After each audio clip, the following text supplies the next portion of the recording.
주 우크라이나 대사를 지낸 박노벽 한국외대 국제지역대학원 초빙 교수 모시고 이야기를 나눠보도록 하겠습니다.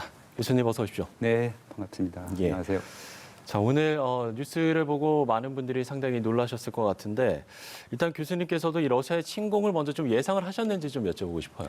네, 그 당초 러시아 정부에서 문서로 당장은 침공 계획은 없다라고까지 그렇죠. 2월 중순에 그렇게 얘기했는데도 불구하고 이런 이제 그럴싸한 명분을 만들어서 현지 그 주민들 보호라는 명분으로 이제 전격적으로 다시 이루어진 거죠. 지난 이번 주 월요일 날 이루어진 거니까 예. 사실 준비는 그 동안에 충분히 다 해 오다가 이런 상황을 지금 연출하게 된 거 아닌가 이렇게 생각하게 됩니다. 예.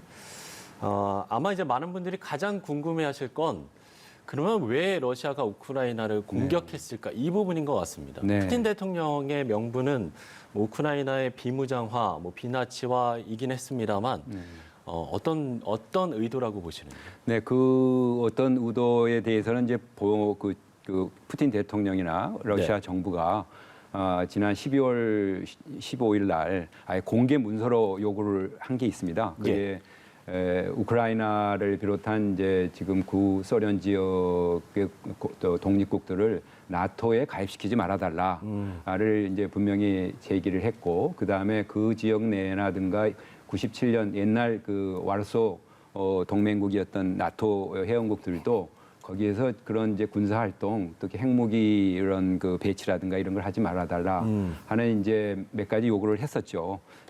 그런데 이제 그 두 번째 부분 같은 경우는 이제 군축 협상으로 충분히 풀 수 있는 문제라서 미국이나 나토가 이제 그 협상을 해보자고 그랬던 거고, 그 대신에 이제 동진 나토의 확장 문제는 러시아가 직접 그걸 간섭해서 독립국가들의 결정에 대해서 간섭할 사항은 아니다라고 그걸 아예 그 협상의 대상이 아니다라고 넌스타터라고 한 적이 있죠. 그래서 아마 이거를 이제 가장 자기들의 이제 핵심 안보 우려라는 명분을 걸면서 이렇게 들어왔는데요.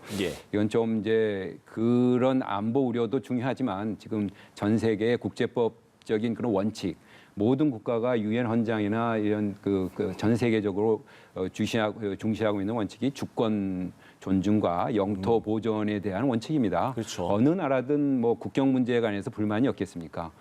거기에 대한 불만을 가지고 이렇게 무력을 행사한다는 것은 아마 그 전 세계 대다수 국제사회가 이렇게 비난을 할 것 같고요. 저는 그래서 이 군사적으로 이제 명분을 가지고 들어오는 왔는데 과연 그것이 이제 지속 가능하겠느냐 하는 문제에 좀 부딪힐 것 같아요. 왜냐하면 아까 보시다시피 이 시가전도 이제 예상이 됐고 우크라이나에도 적절한 지금 그 민병대 포함해서 한 90만이 지금 이제 준비를 하고 있다고 그러는데, 특히 이제 도심에 들어와서 그거를 뭐 서로 총격전이 일어날 텐데 그건 상당히 장기전이 될 거고, 그러면 결국은 나토 가입을 못하게 하기 위한 목적이라면 결국은 정부의 목소리를 이제 바꿔야 한다는 얘기인데요. 그러면 친러 성향의 그런 정치인들을 내세우려고 하지 않을까 하는 생각도 조금 해볼 수 있을 것 같아요. 과연 이제 군사 행동은 군사 행동이지만 그 이후로 나오는 그런 그 일련의 나토 가입 중단에 대한 조치를 과연 어떻게 이루어갈 수 있을지가 좀 퀘스천이 되는 거죠. 그 일각에서는 그 푸틴 대통령의 어떤 그 내부의 정치적인 목적, 뭐 자신의 입지를 좀 확보하기 위해서 이런 또 침공을 감행했다 이런 분석도 있더라고요. 이런 부분도 부수적으로 그렇게 생각해 볼 수 있죠. 국내 정치적인 그런 그걸 이제 담고 이제 대외적으로 그렇게 강하게 뭔가 그 밖에다가 이제 적을 만들어 놓으면 국내가 단합하는 그런 효과도 있을 텐데 이건 너무 해외에 이제 모든 적을 만드는 그런 조치라서 상당히 심각한 그 움직임이다 이렇게 이제 규정할 수 있겠습니다. 그렇군요. 그 지금 이제 공격을 가한 지역을 보면 물론 이제 돈바스 지역은 이전에도 거론이 됐습니다만 지금 돈바스 지역뿐만 아니라 그야말로 우크라이나 전역에 대한 지금 공세가 이뤄지고 있는 상황이거든요. 이건 또 어떤 이유가 있겠습니까? 이제 그 우크라이나를 이제 전체적으로 좀 바꿔보겠다 이런 지형을 좀 생각한 것 같아요. 그러니까 본래 이제 그 2014년 크림반도 점령을 할 때부터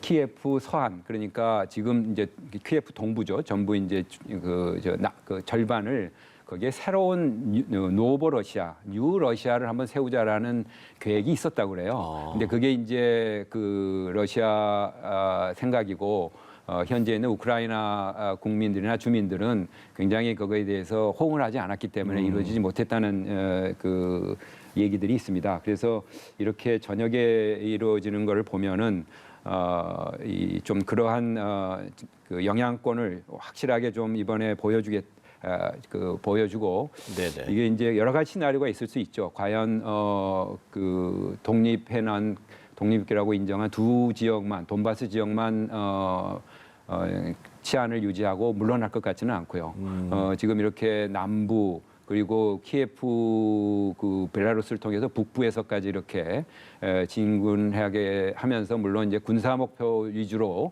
작전을 한다 이렇게 되는데 결국은 그렇게 밀고 들어와서 이제 정치적인 그런 행동을 하게 되지 않을까 이런 생각이 듭니다. 그러면 뭐 돈바스 지역은 결국 크림반도 병합과 같은 수순을 좀 밟게 될까요? 크림반도는 완전히 러시아 땅이 돼버린 거고요. 그렇죠. 여기는 이제 소위 형식상으로는 독립국으로 만들어 놨지 않았습니까? 그래서 2008년 조지아 침공 때도 이런 유사한 그 자기 나라 영토는 안 만들면서 이제 독립국을 시켜서 자기 나라하고 똑같이 운영하는 그런 체제로 갈 것 같고요. 그러면 재미나는 게 이제 이 나라에서도 모스크바에다가 이제 대사를 보냅니다. 그래서 이제 대사로서 이제 인정을 받고 하는 굉장히 그 재미나는 좀 뭐라 그럴까 좀 격이 좀 떨어지는 그런 이제 그런 방식으로 운영을 하겠죠. 예. 뭐 유엔 제재를 논의하던 유엔 입장에서는 그야말로 허를 좀 찔린 게 아닐까 싶은데 크림반도 사태 이후 러시아가 어떤 제재를 견딜 만한 어떤 경제적 맷집을 오히려 키우게 해줬다 이런 좀 분석도 있더라고요. 네, 그 2014년 이제 크림반도 그러면서 이제 미국과 서방 그리고 국제사회가 이제 제재를 했는데요. 거기에 따른 약간 이제 내성이 생겼다는 말은 있는데 이번은 좀 다를 수 있을 것 같아요. 물론 내성 차원에서 그 석유라든가 가스를 이제 수출해서 얻는 이득으로 국부 펀드를 6,300억 달러. 거기에서 이제 달러인데 달러로 규모고 거기서 이제 또 달러 규모를 많이 포션을 한 16% 줄이고 다른 이제 화폐로 만들어 놨고 그다음에 이제 결제 수단도 이제 스위프트라는 이제 전 세계가 쓰는 은행 그 결제 수단이 있는데 그거 말고도 뭐 SPFS라고 자기들이 이제 러시아와 이제 자기들 유라시아 경제연합이라는 조직을 만들었어요. EU 비슷하게 그 나라들이 좀 같이 통용하게 쓰는 그런 이제 결제 시스템은 개발을 했는데 물론 이제 크게 아직 보편적으로는 쓰이지는 못하고 있는 부분이 있습니다만은 나름대로 대응할 수 있는 여력이 있다라고 생각한 것 같고요. 또 이제 해픈투비 유가가 한 50불 하던 거에 배럴당 100불 한 2배로 올랐지 않습니까? 또 이런 만약 이제 수요처를 찾는다면 이제 그게 수입원이 될 텐데 이제 만약 서방이 이거에 대한 이제 수입을 안 하고 묶어버리면 이제 그것도 이제 큰 수입은 안 되겠죠. 예. 그러면 전면적인 제재 들어간다면 효과가 있다라고 보시는 겁니까? 상당히 이번에 이제 제재 범위를 이제 어떻게 하느냐에 대해서 많이 고민을 하는 것 같아요. 좀 더 강도 있고 러시아의 이제 경제 기반을 완전히 그 현대화하지 못하도록 하겠다고 하니까 지금 본래는 이제 교역, 그다음에 금융, 에너지 부분에 대해서 방산 이렇게만 치중을 했던 거거든요. 근데 이번에는 이제 좀 더 광범위하게 하면서도 첨단 기술도 접근을 못하게 하겠다. 이제 이런 것까지 좀 나오고 있는 거 보니까 상당히 좀 러시아가 안쪽으로 국내적 경제적으로 상당히 어려움을 겪게 하기 위한 여러 가지 방도가 나올 것 같습니다. 사실 이런 부분들 그러니까 만약에 우크라이나로 침공을 감행을 한다면 이런 제재가 가해질 거라는 걸 푸틴 대통령도 당연히 알고 있지 않겠습니까? 그렇죠. 그럼에도 불구하고 내가 얻는 이득, 이득이 비용보다 더 크다라고 판단을 한 것 같습니다. 그러니까 본인은 항상 그 러시아라는 큰 땅덩어리 가진 나라는 안보는 is not for sale.